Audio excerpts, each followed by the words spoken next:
예수님께서 하신 마지막 설교의 말씀을 우리가 살펴보고 있습니다. 예수님께서 이제 떠나실 때가 될 것을 예감한 제자들의 상태가 굉장히 좀 불안합니다. 근심에 빠져 있죠. 예수님께서 떠나시겠다는 말씀을 하시자 제자들의 심리는 불안함에 더욱더 커지게 됩니다. 나를 따르라 라고 하는 부르심에 순종해서 예수님을 쫓았는데 믿었던 예수님이 떠나고자 한다라고 하니까 걱정이 앞을 가로막게 된 것입니다. 거기에 예수님께서 하시는 말씀을 한번 살펴보아야 됩니다. 16절을 보시니 조금 있으면 너희가 나를 보지 못하겠고 또 조금 있으면 나를 보리라 하시니 제자 중에서 서로 말하되 우리에게 말씀하신 바 조금 있으면 나를 보지 못하겠고 또 조금 있으면 나를 보리라 하시며 또 내가 아버지께로 감이라 하신 것이 무슨 말씀이냐라는 제자들 사이에 이런 언쟁들이 일어나기를 시작했습니다. 조금 있으면 나를 보지 못하고 조금 있으면 본다. 이 말을 지금 제자들은 이해를 하지 못하고 있죠. 근데 조금 있으면 나를 보지 못하고 이건 뭘까요? 십자가에서 죽는다는 얘기겠죠. 조금 있으면 나를 본다는 말은 뭐죠? 이제 부활하겠다는 이야기죠. 십자가와 부활을 이렇게 설명하신 건데 이 십자가와 부활에 대한 이야기가 예수님께서 지금 하신 말씀은 아니었습니다. 가이사랴 빌립보에서 베드로가 신앙 고백을 한 이후에 예수님께서 예루살렘에 올라가시기 직전까지 3번 이 말씀을 하셨거든요.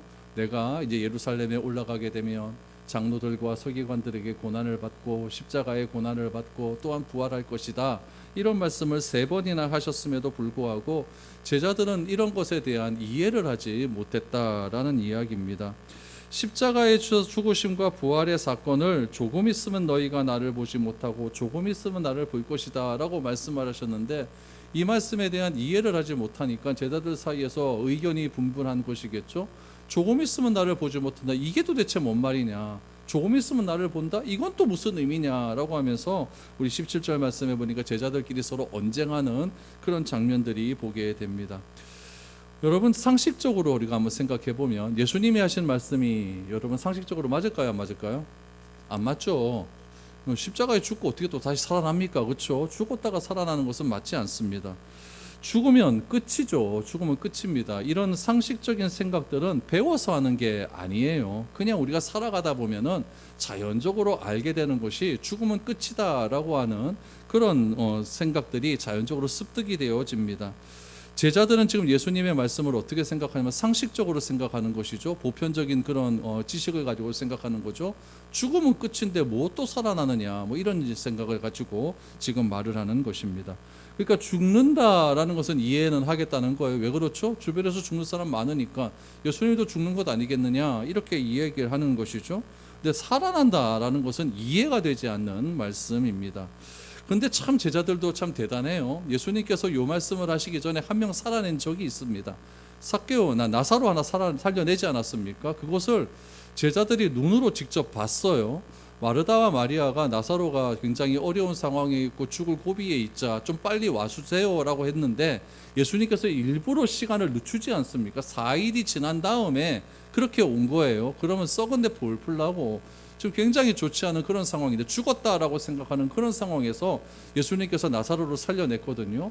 그런 상황들을 제자들의 눈으로 직접 봤다고 한다면 이건 예수님께서는 남을 살려내신 예수님이라면 자기 자신도 살릴 수 있을 것 아니겠느냐, 뭐 이 정도까지 생각을 할 수 있을 것 같은데 이런 생각은 지금 다 잊어먹고 만 것이죠. 다 잊어먹고 예루살렘 문 앞에 들어가기 전에 누가 더 크니 많이 이거 갖고 싸우고 있으니까 제자들이 지금 예수님께서 마지막으로 유언적으로 하시는 이런 말씀조차도 이해하지 못하는 것은 당연한 일인 것 같습니다. 그래서 예수님께서 이런 상황 가운데서 제자들이 도무지 이해하지 못하는 상황 가운데서 유월절을 준비하면서 마지막으로 무엇을 하셨냐면 세족식과 성찬식을 하지 않았습니까? 이 두 가지 의식을 왜 하셨는가? 예수님께서 이제 떠나실 때가 얼마 남지 않았다는 얘기를, 조금 있으면 나를 보지 못하겠고 요 조금 있으면 나를 보지 못하겠고 조금 있으면 나를 본다. 그리고 또 조금 있으면 이제 영원히 보지 못하는 것 아니겠습니까? 그럼 예수님을 보지 못하는 그런 상황 속에서 제자들은 어떻게 살아가야 하는가? 이런 거 말로 해서 안 되니까 예수님께서 직접 몸으로 보여주신 것 아니겠습니까? 그것이 무엇이냐면 세족식을 통한 남을 섬기는 태도예요. 남의 발을 씻겨준다라는 것은요, 남을 섬긴다라고 하는 의미가 담겨져 있어요. 그런데 우리가 이 섬김의 의미를 굉장히 가볍게 생각하고 있는 것 같습니다. 교회에서 우리 늘 언제나 하는 말이, 습관처럼 하는 말이, 나는 교회를 섬겨야 됩니다, 남을 섬깁니다, 이런 얘기 많이 하지 않습니까? 그런데 여러분, 이래서 우리가 남을 섬기고 교회를 섬겨야 되니까 교회에서 무엇인가 섬길 수 있는 기회를 잡고자 이렇게 애를 쓰기도 합니다. 근데 이 섬긴다라고 하는 의미가, 성경에서 말하는 섬긴다라고 하는 의미가 우리가 생각하는 것 이상으로 어렵습니다. 예수님께서 섬김의 의미를 보여주실 때 뭘 하셨다고요? 세족식을 하셨잖아요. 근데 세족식을 누구에게 하셨냐면은 제자들에게 하셨거든요. 그럼 제자들, 선생님이라고 하는 신분적인 차이가 있거든요. 근데 섬김을 받아야 할 선생님께서 섬겨야 하는 제자들에게 발을 씻겨주셨거든요. 발 씻겨줄 때 어떻게 씻겨준다고요? 무릎을 꿇어야 돼요. 무릎을 꿇고 시선이 발 아래로 내려가야 된다는 거죠. 여러분, 권위는요, 위에서 아래로 내려다보는 게 권위예요. 그렇기 때문에 요즘은 예배당 이렇게 뭐 설계하고 이럴 때 강대상 높게 안 만듭니다. 옛날에 여러분 예배당 같은 데 보면 강대상 얼마나 높습니까? 그렇죠? 이거 권위를 상징하는 거거든요. 그래서 높은 곳에서 아래를 내려다본다라는 것은 다 권위적인 의미가 있는 거예요. 그러니까 여러분, 제일 높으신 분들 의자가 굉장히 높지 않습니까? 이건 내가 권위다. 우리 고대 유적지 같은 데도 보면은 제사장의 제단 같은 것들이 굉장히 높은 계단 위에서 쫙 올라가서 이렇게 제단을 만들지 않습니까? 로마 황제가 등극할 때 보면 로마 황제의 제단은요, 상상을 초월할 만큼 높습니다. 이것은 무엇이냐면 내가 너들보다 높은 권위를 가지고 있다. 근데 예수님께서, 하나님께서는 출애굽기에 보시면 하나님께 드릴 제단을 만들 때 뭐 어떻게 하셨죠? 계단을 만들지 말라고 하셨거든요. 왜냐하면 하체가 보일까 염려가 된다라고 하면서, 예수님, 하나님께서 드려질 그런 것은 하나님께 뭐 이렇게 우리가 뭐 하나님께서 이렇게 뭐 우리한테 뭐 이렇게 권위적으로 대한다, 그런 말씀이 아니라는 것이거든요. 그러니까 예수님께서 무릎을 꿇었다라는 것은 아래에서 위로도 쳐다본다는 거거든요. 이거는 누가 더 높임을 받는다는 거예요? 제자들을 섬긴다라고 하는 그런 의미가 담겨져 있는 거죠. 그러니까 이게 섬긴다라고 하는 것은 무엇이냐면은 내가 섬기지, 내가 뭐 아무렇게나 할 그런 대상이 아닌 거죠. 어떤 높으신 분이 있는데 그분을 내가 어떻게 해준다, 이거는 별 섬김의 의미가 아닙니다. 섬기는 뭐냐면 내가 도저히 섬기지 못할 대상을 내가 그 아래 밑으로 내려가는 게 섬김이에요. 그러니까 많은 것을 가지고 있는 사람이 뭐 조금 도와준다라고 하는 것은 그냥 삶의 미덕이죠. 그러나 내가 도저히 도와줄 형편이 안 되는데 거기서 내가 누군가를 도와준다는 것이 섬김의 의미인 것입니다. 예수님이 어떻게 제자들의 발을 씻길 수가 있겠습니까? 이건 안 되는 거거든요. 근데 예수님이 하셨다는 이야기죠. 이걸 예수님이 뭐라고 말씀하냐면 섬김이라고 말씀하셨고, 내가 이제 떠난 이후에 너희들은 그렇게 살아라 라고 이렇게 말씀을 해 주신 것이죠. 그러니까 내가 할 수 없는 일을 하는 것이 무엇이다? 섬김이라는 이야기예요. 그래서 교회라고 하는 그런 이 모임 속에서는 세상에서 아무리 많은 것들을 내가 받는 사람이라 할지라도 내가 교회에서는 뭘 한다? 그 사람이 섬기는 겁니다.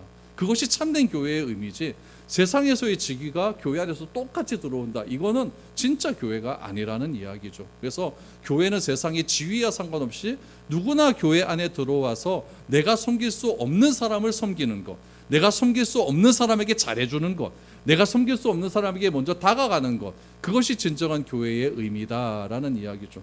이걸 암만 말을 해도 못 알아들으니까 예수님께서 직접 행동으로 보여주시는 거죠. 이게 섬김이다. 이것을 언제 하라고요? 내가 떠나가면 하라는 이야기죠. 실제로 예수님께서는 이 설교하고 십자가에서 이제 죽지 않습니까? 이런 상황 속에서 예수님은 자신이 떠나고 누가 오신다? 보혜사가 오신다라고 하셨어요. 성령이 오시면 어떻게 된다고요? 죄에 대해서, 의에 대해서, 심판에 대해서 세상을 판결하신다라고 말씀을 하셨어요. 그리고 성령께서 이 땅에 오시면 땅 끝까지 증인이 될 것이며, 나를 위한 삶이 아니라 나를 위해서 십자가에 못 박히고 부활하신 그분을 위한 삶을 살게 될 것이다 라고 말씀을 하게 된 것이죠. 그리고 부활에 대해 약속하신 그 약속을, 다시 너희를 보게 될 것이다 라고 약속을 하고 있는 겁니다. 이것이 여러분 우리 기독교의 핵심 아니겠습니까? 십자가와 부활을 믿는 것.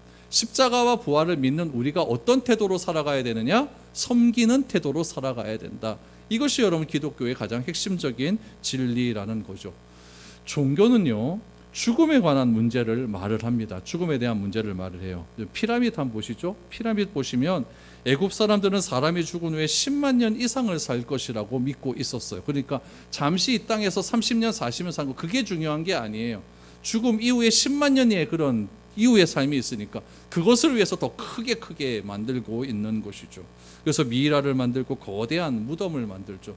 여러분 일본의 오사카에 가보시면 뭐냐면 니토쿠 천왕이라고 있어요. 니토쿠 천왕이 일본의 시대의 그 AD 한 300년경에 살았던 천왕인데 이 천왕에 대한 무덤이 있습니다. 이 무덤이 뭐냐면요, 전방 후원분이라고 해요. 전방, 앞에는 네모나고 후원, 뒤에는 동그랗다라는 거거든요.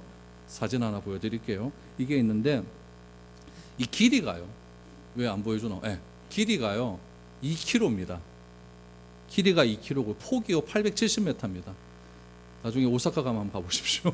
그런데 이게 전방 후원군이에요. 그러니까 앞에는 저쪽이 앞이니까 앞에는 동그랗지 않습니까? 동그랗고 뒤가 이렇게 네모나고 가운데에 저 닌토쿠 천왕에 대한 시신이 묻혀져 있습니다.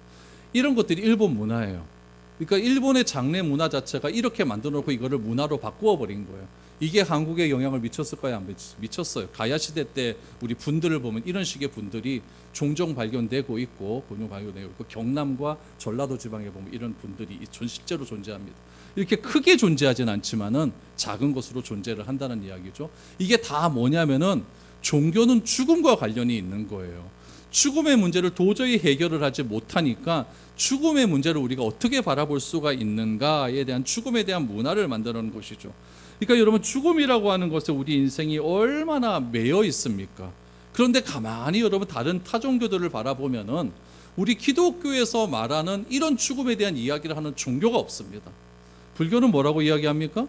불교는 돈다고 이야기하지 않습니까? 돈다고, 그렇죠? 사람이 죽으면 돈다라고 이야기를 하지 않습니까? 그러니까 인생이 자꾸 도는 거예요. 이렇게 도는 삶을 살아가게 되는 것이죠. 힌두교도 그런 얘기를 하는 것이죠.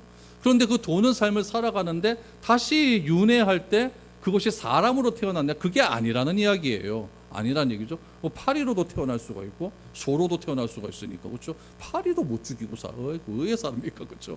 그런 삶을 살아가는데 예수님은 뭐라고 말씀하셨느냐? 내가 죽으면, 내가 가면은 다시 온다라고 말씀하셨어요. 오는데 어떻게 오십니까? 산신령으로 오세요? 아니요. 있는 모습 그대로 오신다는 거죠. 이렇게 말하는 어떤 도나 지식이나 철학이나 이런 것이 세상 천지에 없습니다. 기독교는 무엇이냐? 기독교는 부활의 문제에 아주 전적으로 관심이 많아요. 특별히 사복음서 속에서 요한복음에는 이 죽음 이후의 영생에 대한 문제를 너무너무 강조를 하고 있습니다. 우리 요한복음 6장 39절 40절을 보시죠. 나를 보내신 이의 뜻은 내게 주신 자 중에 내가 하나도 잃어버리지 아니하고 마지막 날에 다시 살리는 이것이라. 내 아버지의 뜻은 아들을 보고 믿는 자마다 영생을 얻는 이것이니 마지막 날에 내가 이를 다시 살리리라 하시니라 라고 이야기하죠. 여기서 뭘 얻는다? 영생을 다른 말로 뭐라고 하냐면 구원이라고 이야기합니다. 그러니까 요한복음이 영생에 대한 문제를 굉장히 강조를 하고 있는 거예요. 그럼 예수님이 이 땅에 뭐 때문에 오셨습니까? 내 높은 곳에 올라가라고요? 승진하라고요? 그것 때문에 오시지 않았습니다. 우리 아들 직장 좋은 데 들어가라고요? 그것 때문에 오시지 않았습니다. 예수님이 이 땅에 왜 오셨습니까?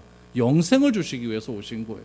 죽음의 문제를 해결해 주시기 위해서 오신 거예요. 그래서 내가 조금 있으면 너희를 보지 못한다. 그러나 나중에 나를 다시 볼 것이다 라는 말씀하시면 결국 죽음의 문제를 해결하기 위해서 예수님 자신이 내가 어떻게 죽고 어떻게 다시 살아난다는 것을 제자들에게 눈으로 목격하게 하셨다는 이야기죠. 참 우리가 세상은 여러분 죽으면 다 끝이라고 생각을 하죠. 그래서 슬퍼하고 억울해하고 막 원통해하고 그러지 않습니까? 그러나 예수님은 죽는 것이 끝이 아니라 다시 살리는 것이 목적이다라고 이야기를 해요. 요한복음 다시 보시죠. 요한복음 6장 44절. 나를 보내신 아버지께서 이끌지 아니하시면 아무도 내게 올 수 없으니 오는 그늘 내가 마지막 날에 다시 살리리라 라고 하시고 있는 것입니다. 그러니까 우리의 신앙이라는 것은 무엇을 믿는 거냐면 부활을 믿는 거예요. 내가 죽었다가 다시 살아난다. 그래서 나는 영생한다. 이것을 믿는 것이 우리의 신앙이라는 이야기죠. 예수님은 다시 살리는 것을 우리에게 보여주시기 위해서 극적인 사건 하나 만드시는 것이 나사로의 사건입니다. 그럼 나사로는 살아났어요, 그렇죠? 살아났다 다시 죽었을까요, 살았을까요? 죽었어요. 나사로는 2번 죽습니다. 그럼 예수님은 어때요? 다시 살아났어요. 또 죽습니까? 아니에요. 예수님은 영생으로 가는 거예요. 그러니까 나사로를 살리신 것은 무엇이냐면은 제자들에게 한번 보여주시는 거죠. 먼저 예고편 하나 던져주시는 거죠. 우리 드라마 하게 되면은 예고편 살짝 던져주는데 언제 끝나요? 아슬아슬할 때. 결정적인 장면에 누가 내 아들이야 딱 끝나지 않습니까? 그래서 끝나는 것처럼 이 예수님의 이 나사로 사건은 딱 살리는 것으로 끝나요. 누가 다시 살린단다? 예수님도 이렇게 살아날 것이다 라는 것을 알려주시기 위해서 이렇게 극적으로 만드신 거예요. 그러면서 나사로를 살리신 이후에 이런 말씀을 하시죠. 요한복음 11장 25절에 보니까 나는 부활이요 생명이니 나를 믿는 자는 죽어도 살겠고 무릇 살아서 나를 믿는 자는 영원히 죽지 아니하리라. 이것을 내가 믿느냐라고 하시는 겁니다. 믿음이란 뭘 믿는 거예요? 부활을 믿는 거예요. 믿음이란 죽음이 끝이 아니라 죽은 이후에 나는 다시 살아난다. 이것을 믿는 것이 진짜 믿음이라는 것입니다. 그러면 죽고 사는 것에서 풀려나는 것이 진짜 신앙이에요. 죽는 것에 너무 여러분 겁내지 마십시오. 우린 다시 살아날 수 있습니다. 부활이 없으면 모든 종교 중에서 가장 무력한 것이 기독교일 수밖에 없는 것. 바울도 얘기하잖아요. 고린도전서 15장 말씀에 보면은 부활이 없다면은 내가 이거 제일 헛것이다. 우리가 믿는 것이 헛것이다라고 말을 하는 것처럼 우리 기독교에 있어서 이 부활이라는 것은 너무너무 중요한 개념이다라는 것을 이야기하는 겁니다. 부활을 해요. 예수님께서 나는 이제 보지 못하고 다시 살아난다. 살아났을 때 어떤 반응이 일어날까? 20절 보세요.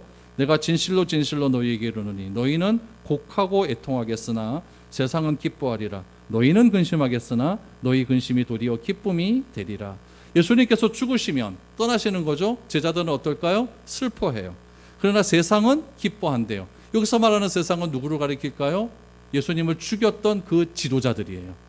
바리새인들, 율법학자들, 종교 기득권자들. 이들이 예수님 왜 죽였습니까? 예수님 때문에 자기의 권력이 없어질 것 같으니까, 사라질 것 같으니까 예수님을 죽여버리는 거죠. 그럼 왜 기뻐합니까? 죽여버리니까 사람의 시선이 다 자기한테 이제 몰려들고, 이 시선이 몰려듦을 통하여서 내가 더 큰 권력을 가질 수 있게 될 것 같으니까 이 세상은 기뻐한다는 이야기예요.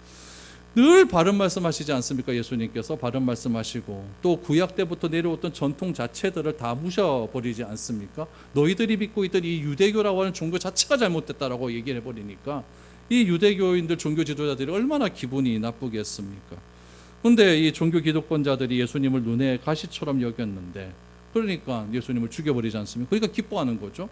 반면에 제자들은 근심하며 슬퍼하겠지만 힘이 없으니까 예수님이 죽는 것들을 바라볼 수밖에 없었어요. 그러나 언제 기뻐한다고요? 3일 뒤에 기뻐하는 거예요. 다시 만났으니까 기뻐할 수밖에 없는 것 아니겠습니까? 그러니까 제자들은요, 예수님의 이 말을 가만히 듣고 있으면 알 것 같은데 몰라요. 왜 알 것 같을까요? 예수님이 하시니까 알 것 같아요. 그런데 왜 모를까요? 다시 살아난다 그러니까 모르는 거예요. 이게 도저히 상식적이지가 않으니까요. 그래서 예수님은 3일 만에 부활을 하셨음을 보고도 제자들이 처음에는 어때요? 믿지 못하는 일들이 일어나는 것이죠. 그래서 곡하고 애통하던 제자들이 후에는 기뻐할 것이다. 후는 언제까지 부활의 사건을 믿으면 기뻐하게 될 것이다. 그러므로 여러분 기독교는요, 믿음의 핵심이 뭐라고 했죠? 십자가와 부활이라고 했죠. 십자가는 슬퍼하는 거예요. 그러나 부활은 기뻐하는 거예요. 그러므로 우리 예수를 믿는 사람들 늘 언제나 기쁨이 충만해야 돼요. 충만해요. 자꾸 막 인상 쓰고 가지 마십시오. 자꾸 째려보고 가지 마십시오. 늘 언제나 교회는 기쁨이 충만해야 되고 만나면 반가워야 되고 그래야 되죠. 예수님, 부활하신 예수님을 다시 만났는데 이렇게 얼굴 찡그리고 그럴 필요가 무엇이 있겠습니까? 그래서 예수님은 마지막으로 제자들을 향하여서 이 말씀을 해주시고 있는 것이죠. 21절 21절 이래도 이해를 못하니까 또 예를 들어 설명해 주시죠. 예수님 예를 들어 잘 들지 않습니까? 여자가 해산하게 되면 그때가 이르렀으므로 근심하나 아기를 낳으면 세상에 사람 난 기쁨으로 말미암아 그 고통을 다시 기억하지 아니하느니라. 지금은 너희가 근심하나 내가 다시 너희를 보리니 너희 마음이 기쁠 것이요 너희 기쁨을 빼앗을 자가 없으리라. 예수님은 십자가와 부활의 사건을 해산하는 여인의 비유를 해요. 여자가 여러분 임신을 해서 애를 낳습니다. 애를 탁 낳았어요. 그러면 다시는 낳겠다 합니까? 안 낳겠다 합니까? 안 낳겠다 하죠. 그런 데면서 4명 5명 낳아요. 왜 그럴까요? 낳고 키워보니까 아가 이쁘거든요. 그러니까 예수님의 십자가와 부활이 그렇다는 거죠. 십자가 사건을 볼 때는 막 고통스럽고 힘들고 어렵고 진통하는 것 같지만 애가 탁 낳고 났을 때 그거 기뻐하는 것처럼 예수님의 부활도 그것과 똑같다라고 이야기를 하고 있어요. 구약의 선지자들도 가만히 보면요, 해산하는 여인을 슬픔과 위험에 처한 이스라엘과 묘사하는 비유가 굉장히 많이 나옵니다. 특별히 이사야 선지자가 이런 비유를 많이 해요. 이사야 26장 17절 18절 여호와여 잉태한 여인의 상기가 임박하여 산고를 겪으며 부르짖음 같이 우리가 주 앞에서 그와 같으니이다. 우리가 잉태하고 상고를 당하였을지라도 바람을 낳은 것 같아서 땅에 구원을 베푸지 못하였고 세상에 거민을 출산하지 못하였나이다 라고 이야기해요. 이스라엘을 해산하는 여인의 고통에 비유를 하는 거죠.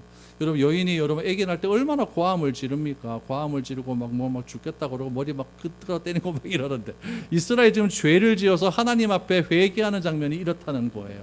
막 고통을 지어서 막 부르짖는다는 이야기죠. 하나님 살려주십시오라고 이렇게 해산하는 고통에 비유를 하고 있는 것이죠. 그렇지만 여러분, 임산의 그 아이를 낳는 여인들이 그렇게 고통 속에서 아이를 낳을 때 그 기쁨이 충만하니까 그 생명이 나왔을 때 그 아이를 보면서 그 고통이 다 사라지는 것처럼 지금 이스라엘의 상황도, 과거 이스라엘 상황도 그와 같다라는 이야기죠.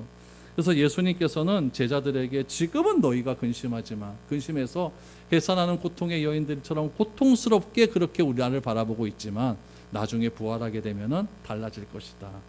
아이를 잉태한 여인과 똑같이 기뻐할 것이다 라고 말씀을 하고 있는 것이죠.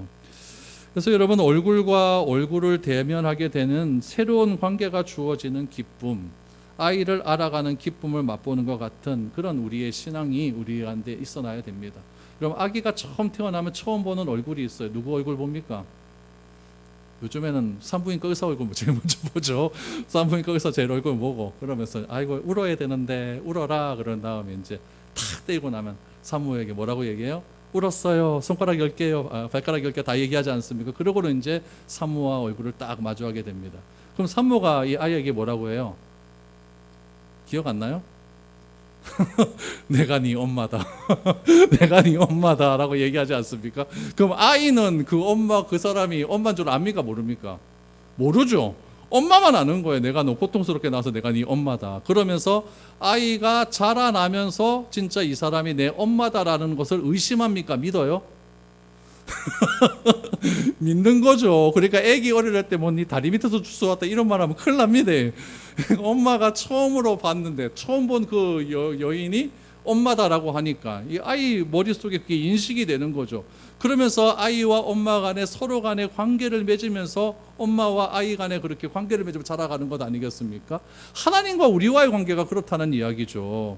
내가 하나님을 아버지라고 믿었습니까? 안 믿었죠. 근데 하나님이 나보고 아버지래요. 너는 내 아들이래요. 그걸 내가 받아들이는 순간 아버지와 나와의 관계가 형성이 되는 거예요. 엄마와 아기와의 관계가 형성되는 것처럼 우리들도 하나님과 우리와의 관계가 그렇게 형성되면서 하나님을 알아가는 겁니다. 알아가는 거죠. 아기가 태어나갖고 이제 자라나는데 엄마 뭐 생각하는지도 모르고 그냥 뭐 관심도 없고 부모에 대한 관심도 없고 이렇게 하면 그게 자식이겠습니까? 아니잖아요. 그렇죠? 그러니까 하나님을 우리가 아버지로 믿었다고 한다면 하나님이 어떤 분이신지 알아야 될 건 아니겠습니까? 알아가면서 서로 관계가 형성되어지고 서로 사랑하게 되는 것이라는 이야기죠.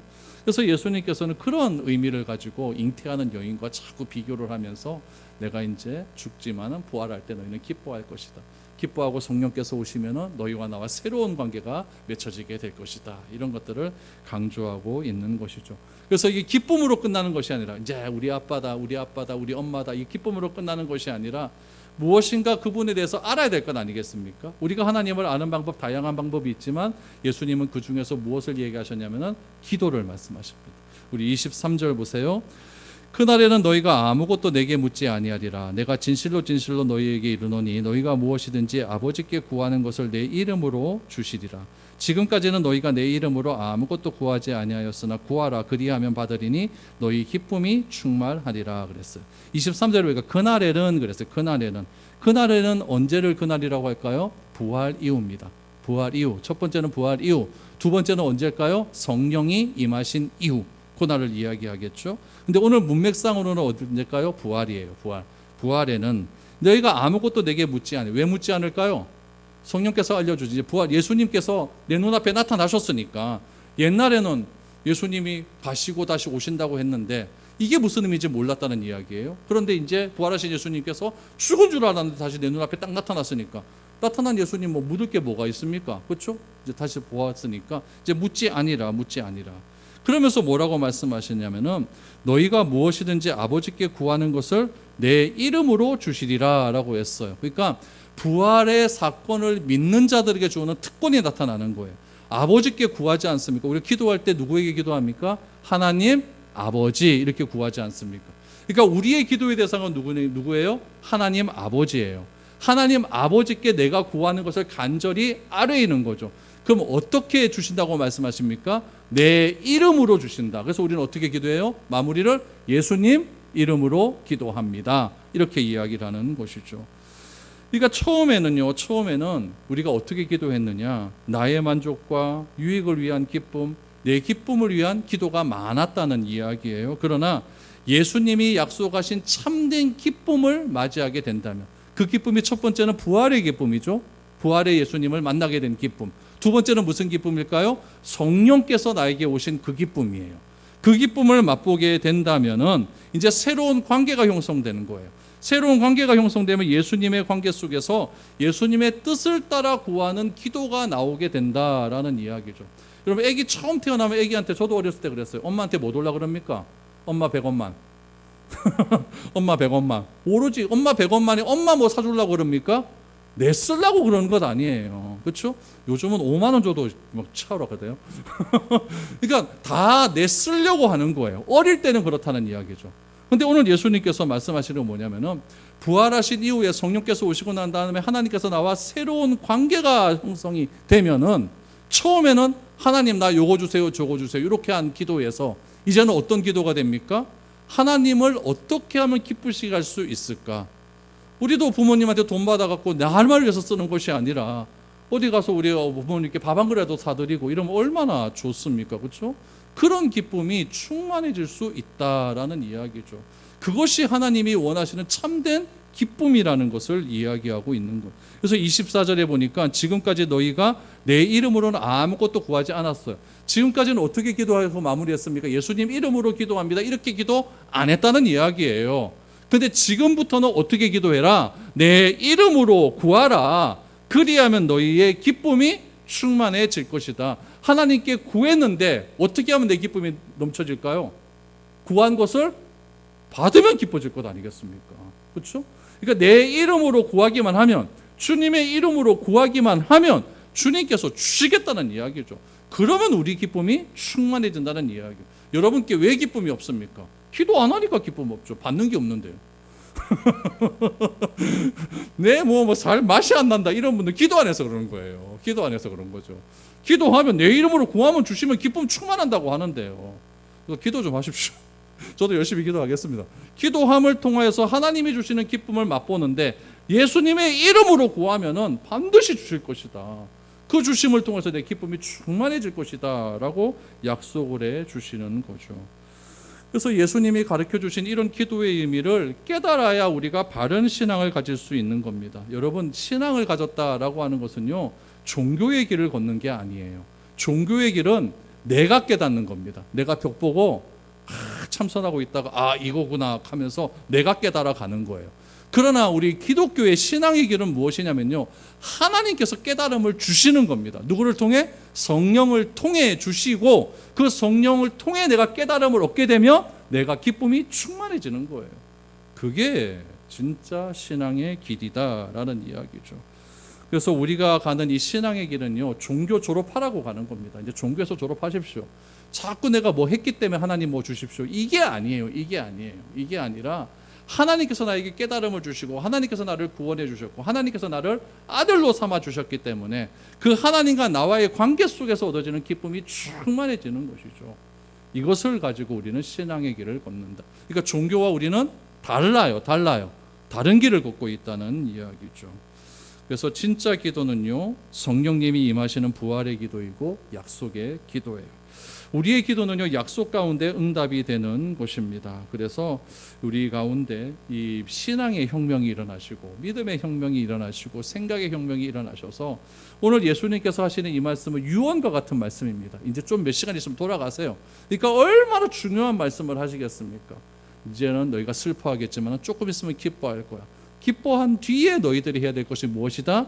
아버지께 구하고 내 이름으로 구하기만 하면 내가 반드시 주실 것이다. 그러면 우리가 뭐가 충만해져요? 기쁨이 충만해질 거니까 기뻐하며 살아라 라고 말씀을 해주셨습니다. 이번 한 주간 기쁨이 충만한 한 주가 될 수 있기를 소망합니다. 그래서 기도하셔서 예수님의 이름으로 기도하셔서 많은 것들을 얻으시고 기쁨을 충만하는 그런 하루가 되는 그런 복된 한 주가 될 수 있기를 축복드립니다.